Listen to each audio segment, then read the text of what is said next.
hono fuu keɓɗon on wiyete hakkillaji so gaɗɗon na oɗo meeting o e organisé. D' accord ayi nde kankati waɗa attaqué nogas e ɗiɗi lewru juillet ɓenndun ndu ñande mum nokkuji tati goɗɗi ɗo militaire en goni e Mali mbaɗama attaqué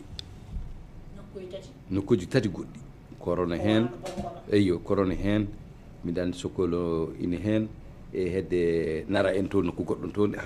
hawre kati fof waddi ñalawma goto woodi yimɓe yaltuɓe ɗo kati ɗo eɗo Bamako ɗo wi ɗum ɗo ala fof waɗɓe ɗum sana fulɓe naaten e galleji fulɓe mbaɗen galle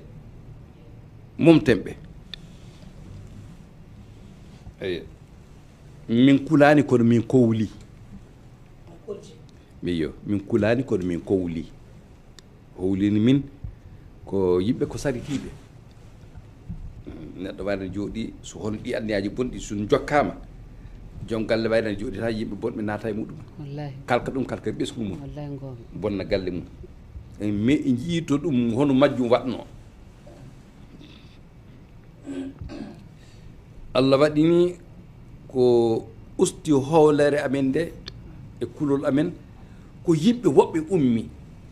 e nder bamarankoɓe e nder manigankoɓe e nder haaɓe e nder koroboroɓe burdameɓe safalɓe mengaɓe senufoɓe boboɓe wiɓe attention ɗum wona gonga goɗɗotoñi fulɓe ko cikko toon ko wona fulɓe fof goni ɗum wona fulɓe fof ko ɗum ɗo addi ɗum koko wiyete amalgame woni amalgame neɗɗo waɗi hunde yimɓe ɗiɗo mbaɗi hunde eɓe leñol sikka koye leñol ngol fof waɗi ɗum e yobi leñol ngol fof woɓɓe kaso ɓe bandiyagal mo gaɗa goni e kaso ɓe nangga mbaɗa kaso nde ɓe naata e bandi hay yimmaɓe en anda bammaɓe en ganda wona sago yummum neɗɗo wona sago bamum neɗɗo so neɗɗo wona bandino so wona neɗɗo wona jaro dorog ma jaro dolo aron kan nan ɓiye so naata e ɗum yaha woɗɗito ma waɗa ko boni nangue kono an ɓuuri ɗum ɓuuri bonnettude nden noon woodi naatɓe DIADES yimɓeyagal kono ɓe naatirani hen leñol ngol no ɓe naatiri hen koyene weeli ɗumen ina jiɗi ɗum ko goo fulɓe ine maɓɓe ko wona fulɓe ine maɓɓe sa e sa fof mi haalana ɗum laamu o gila miɗa haalanaɓe ene metta ɓe ha Allah waɗi attaque mondo oro waɗi tewa addiɗo attaque o ko kaaɗo nden noon konngolal ngol tabiti ɓe deƴƴi bon nde ɗum waɗi nde min mbi enenne en mbawa jooɗorade ni kam mari ɓeeɗo ummima e ɗiɗo leƴƴi kaali ndentini haɗata men enenne banggue meɗen ummade ƴeewen no mbaɗaten nden waɗi min keeɓi hakkille wadde batu mawɗo min mbaya batu assemblée général ta baale ɗe fof minen ngara min ƴeewra min ko addinde baale fof garata minen hohoɓe fulɓe ɓe mawɓe fulɓe ɓe bureau national o tabital conseil national kañumi e hooreɓe fulɓe mbannoɓe laamu ko ƴaɓɓade ma jangguɓe ma e worɓe mawɓe min noddi ɗumen min noddi ɓe ko samedi aset jeegom lewru no aset 30 juillet attaque ɗi mbaɗi 22 30 juillet e hawre aset min noddi o batu min bindi talkour min kolliɓe ƴeewen so enen fof ken potturi hakkillaji meɗen e yiide ko winda e nder nduɗo talkour go minen fof min kaldi min kawri min tawi ko windaɗo ko fof en hawrani min ƴeewi yiddude premier ministre Choguel faɓi janggo e muɗum fof altini premier août o rokkimi rendez-vous 18 heures min jeyto min kollitimo talkour ndu min kollitimo mette amen min mbimo guila e laamu ɓennuɗo o min dartino ardiɓe ɓe yo jaltu tan mbiya fulɓe fof wona jihadiste wonɓe jihadiste ɓe gona fulɓe kono min donki hebde ɗum e laamu o sowona noon ñanden alhamdulillahi général Cheikh Oumar général Oumar Diarra chef d' état major général o yalti caggal ko haalano kati e ko haalano Bamako kanko yalti o yalti e télé o wi ndentuɗe amalgame kele amalgame kele stigmatisation leltini hakkillaji hewɓe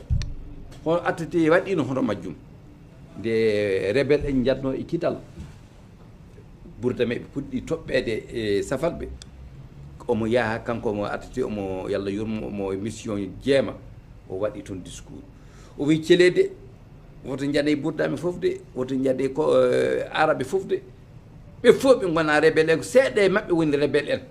seeɗa en kaɓa kaɓene wonɓe rebel ɓe woto goppen ɓe ngala hen ɓe on discours nafi o saha hono on min jiɗno laamu kiɗɗo waɗa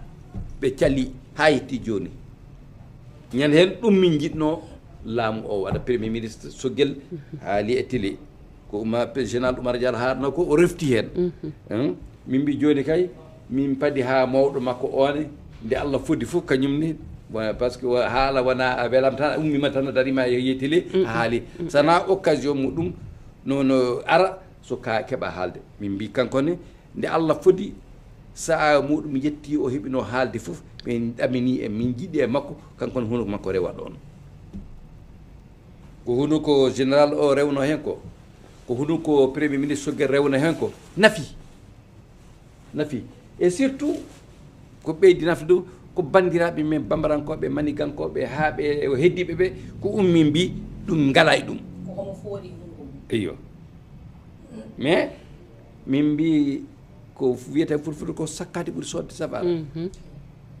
min kala min ndentina laamu o min kalana bandiraɓe wona bandiraɓe fulɓe tan de bandiraɓe leƴƴi keddiɗi ɗi fof ɓe keeɓa ɓe anda ɗum ɓe paama bon nden caggal komin jiide Sogel ko e ko Sogel haalde jaabi min ko min mbi janggo e muɗum Sogel yiide président colonel Hassim Goïta futuro muɗum o noddimi kanko Sogel haaltardemi ko haalde président min nene noddumi bureau o janggo e muɗum alarba mbaɗanmi bureau alkamisa astafra fabi janggo mum mbaɗanmi ɓe compte rendu min kalde min mbi joni kay ɓaari Pulaaku ne heewi baale nodden baale ɗe fof ɗe ngara mbiɗa sikki ñande hen hay fati madde konto wonno baale ɗe fof ngari ɗe ngari min mbaɗaniɓe compte rendu nde min mbaɗaniɓe compte rendu ha gasi kañƴe baale ɗe kañƴe kolli yidde meeting waɗe tawa Pulaaku fof ne humpito ko haala ko min kalani hooreɓe fulɓe Pulaaku min kalani conseil national e bureau ngo min kalani baale ɗe joni heddi komin caaka ɗum e Pulaaku fof ɗum waɗi somin noddi oɗo meeting min jiɗini wadde ɗum guila 9 octobre e haɓɓino noon koye dow salle o wona aɗa yiiɗi wadde hunde nokku manijo yahata nokku on heeɓo on ñalawma min tawi salle o ina waɗano programme ha yetti 2 octobre min mbaɗi min darti 9 octobre min mbiya heɓotako min mbaɗi 15 min mbaɗi 16 octobre hawri 16 octobre hawde ñalɗi mawludi ɗi min mbi ñalɗi mawludi ɗi taw ko yimɓe fof ne caaki ene mbaɗi occupé ne mbaɗi caaki yondendo min ƴeewa ñalama kuɓiɗo min ƴeewi ñalama 23 o rewa tayti 16 o min mbaɗi ɗum to palais l'apiculture amatan pade fois ɗon woni ɗo yimɓe ɓe cuɓino e président min paami ɗo min nani haala maɗa e ko meeting o waɗa ko honno jiirɗa jama o huɗo fu ɗum wamma bon nde mbaɗanmi meeting o nde miɗo jogui yimɓe mawɓe ɓe noddi kam ɓe mbi Abou anda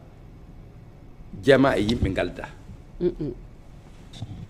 wi so jama jiɗɗa ya rayda jaa artisanat jaa bourse de ma sogoni kura mba jaha luumel sabari bugu ndoloɗa to yimɓe gadda kono noon soɓe keewi fof